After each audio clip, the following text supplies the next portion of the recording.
So check this out. I'm here and I'm reading the Constitution of the United States. I keep a couple copies with me, one in my office, and then I keep one, in my bag or whatever. But this is actually a really good copy because it goes through the history. And most of y'all who have followed me on Facebook and or Instagram know that I do read the Constitution. So today, I just happen to be in the office. I want to take a little break. So I opened up the Constitution. And usually when I open up the Constitution, I'm thinking about, I'm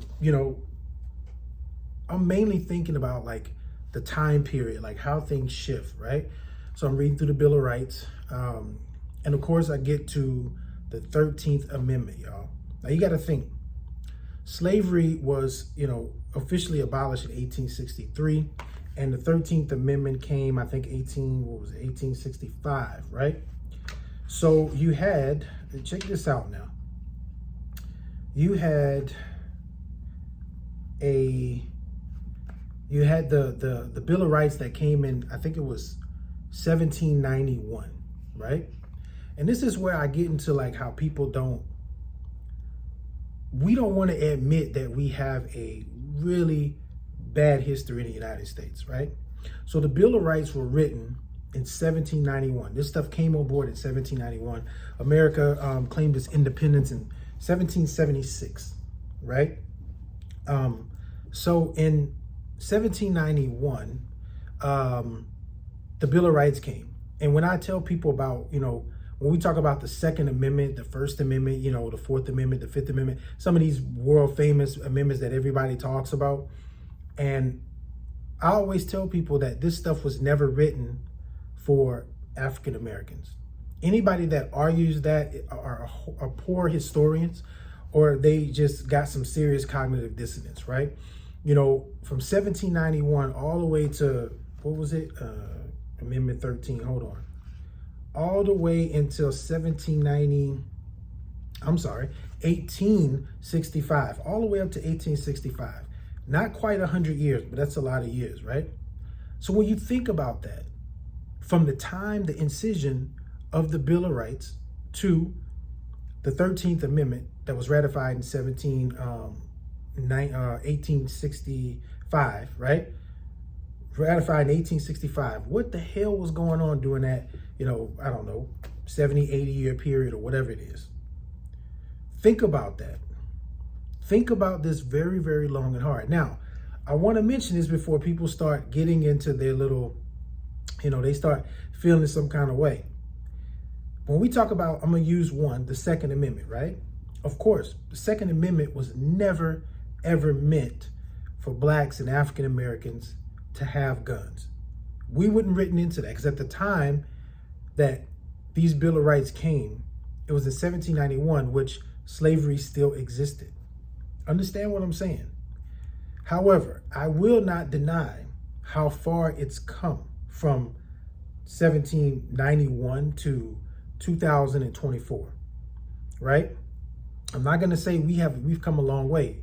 Hence why I'm such a Second Amendment advocate, especially when it comes to Black people and knowing the history of this. Just a Constitution and a Declaration of Independence alone tells me enough of why I need a gun, right? But I'm going to digress away from that. And I want to talk about the 13th Amendment, right? And I'm going to read it here. It only has 2 sections. But I want you to think about that. 1863 Proclamation of Emancipation. And it took them 2 years after that, a whole 2 years, to implement the 13th Amendment in 1865, right? So here's what the 13th Amendment says. It says, neither slavery nor involuntary solitude, except as a punishment for crime whereof the party shall have been duly convicted, shall exist within the United States or any place subject to their jurisdiction. Now, again, let's talk about this ugly history that we have. Even though this was put in the Constitution of the United States as slavery abolishment, that clause, except as a punishment for crime, and if you pay attention, what happened after? The Black codes, eventually turned into Jim Crow laws. That wasn't peeled back until 1964 with the Civil Rights Act of 1964. I want y'all to think about this, right? If you are a real patriot, if you're a real American, you cannot run away from this history. We have to acknowledge it. I'm not saying that we haven't come a long way and we haven't gotten there. But what I am going to say is that we have to look at the history, because the history tells a great tale of why you see the things that you see now. There are people, whether they be white or black, that they can't understand why certain things are the way they are. Why, black people in certain communities don't like the police, right? Or why this look like this, or why someone's racist, or why this is that. If you look in these books and you do subsequent research, then you are going to know. Now, I consider myself a patriot. However you want to define that, I consider myself a patriot. I love America, right? I wouldn't want to live anywhere else in the world but America. However, I'm not naive. There are millions and millions and millions and millions and millions of Americans who even claim that they're this superhero patriot, and they don't even read this. And if they do read it, sometimes the false perception of, oh, our forefathers foresaw all of this a long time ago. For who, though? That's the question. For who?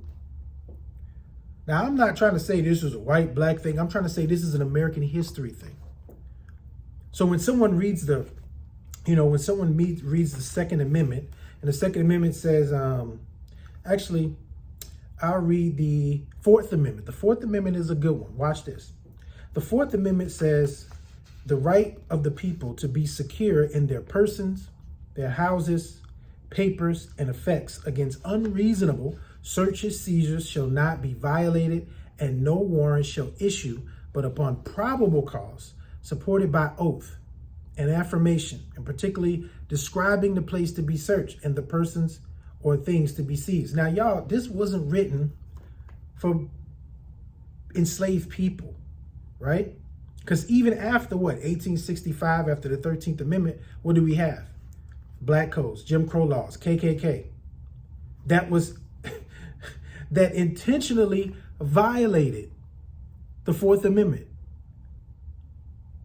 So I do understand why when people say, hey, we want reparations, I understand it. I don't really care to have reparations, but I understand it. I truly, truly understand it. The Fourth Amendment was consistently being violated during those times. So when we look at the Constitution, we got to look at this thing from a historical perspective, right? All these bouts and these things that have happened, the people who have sacrificed and, given their lives and given their time, given their talents, given their skills, you know what I mean? Given their bravery too. We cannot step away from that, guys. I think the very foundation and basis of this country, what people like to say, is in this document. But you just can't read this document without full context. And I think that's what some people who want to argue from the right, which I consider myself very conservative, but I'm not stupid and I don't follow blindly. So if I pick up this book and I start connecting the dots, I'm like, wait a minute, this is important stuff to know on the back end. So your kids, you may be teaching your kids the Constitution. Let's say you're teaching them the Bill of Rights, and you make them believe that this country is so great, which I think it is. It's so great that we have this particular document that allows all these rights for citizens all over the place. That we actually try to get people to believe that this is like some new document, right? It's a living document, right? It can be changed, it can be moved around. But when I think about it, the history really, really, puts a light on this where you can see a full context. And I think that we should be teaching the full context, right? Like I said, the Second Amendment, I'm an advocate for it, right? But I'm not stupid enough to believe that this document in that time, let me see, when was the second? So 1791, this document during that time was meant for someone that had my culture or my skin color. It's like stupid for me to even think. I think it's stupid for most people to think. So we talk about the Constitution, and usually when people talk about the Constitution, some people talk about the Bill of Rights. And then a lot of people only cherry pick certain amendments to talk about. If we even open up, and I got this stuff marked off in here, and I say it all the time, if we even look up, let me see if I can find it. If we even look up the Declaration of Independence and how it's still referred to Indians as savages, right? Check it out. This is not a game. This is how I know people don't read anything, right? So let me see. We got the Constitution of the United States. Where's my Declaration of Independence? Hold on a second. This is something that's worth reading. Okay, here we go. Declaration of Independence. And by the way, in the Declaration of Independence, some of the things that they put in here about the king, these are some of the very things that we do to other nations as well. I'll get into that later. But anyways, let me see if I can find it, where it talks about the Indian savages. Okay, so he has executed domestic insurrection among us. Now, these are the colonists talking about, what's his name? King Charles. I mean, not Charles. Goodness gracious, see how learned I am. But anyways, I'm going to read this so you guys can see. So the king at the time, it says, he has excited domestic insurrections amongst us and has endeavored to bring on the inhabitants of our frontiers the merciless Indian savages whose known rule of warfare is an undistinguished destruction of all ages, sexes, and conditions. Y'all, this is written in the Declaration of Independence. It's still there to this day, and people are constantly rebutting this information, and I don't understand why. This document was never, this country, like I said, I'm gonna keep prefacing this. This country has turned into something much better than what it started as. But this country was legislatively built on racism. It's just that simple, y'all. Yeah, for so many years and decades, they said, keep guns out of these Negroes' hands, keep the books out of these Negroes' hands. We don't want none of that. And if we do read and we give them the Bible, we're going to give them a specific kind of Bible, because we don't want them looking at all the rebellious scriptures that can incite them, right? Come on, guys, we got to do better. We got to do better. If you want to have a conversation about the Constitution of the United States, then we need to be having the conversation that I'm talking about right now. It is imperative that we have that conversation. Because if you're teaching your kids something else, one day somebody's going to challenge them and they're going to get all upset and all emotional with the wrong information. So yes, again, America is great. I wouldn't want to live anywhere else. But at the same time, I understand that this legal document, this legislation was never meant, the intentions were never meant. If there was a lot of people say, well, it talks about all mankind and everybody should have the right to, happiness, liberty, pursuit of life, all that stuff.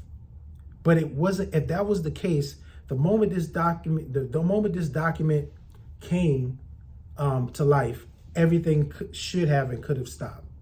Now, if you want to talk to me about this, by all means, you can go to my podcast website, not website, but you can email me at the Soul Dope Podcast, SOULDOPE podcast @gmail.com, or you can email me here on my